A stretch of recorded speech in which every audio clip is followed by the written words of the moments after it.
Bonjour, je m'appelle Ludovic Chiaric, habitat Gaël, exploitant agricole.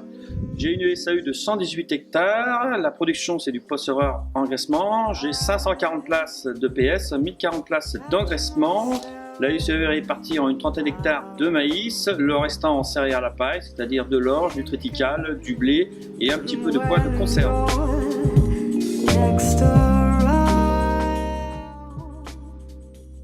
Alors les dégâts de la pyrale sur l'exploitation l'année dernière ont été assez conséquents. Beaucoup de maïs cassé. Qui dit maïs cassé dit maïs pas récolté par la moissonneuse. Beaucoup d'épis par terre, donc certainement quelques pertes de quintaux en plus. Après, ça s'est retrouvé au niveau de la consommation des porcs, une baisse d'appétit. Donc qui dit une baisse d'appétit, une baisse de croissance, une baisse d'indice. Et ensuite un surcoût au niveau de l'alimentation parce qu'il a fallu mettre des capteurs biomine pour neutraliser les mycotoxines qui étaient présentes dans le maïs gras.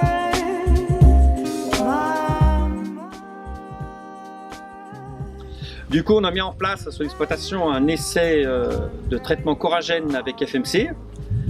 Et au niveau de la moisson, sur le test, on a bien vu que le maïs était droit, nickel, rien à dire. Et par contre, sur l'essai qui était non traité, c'était flagrant, maïs cassé, couché par terre et une perte encore de récolte dans cette partie-là.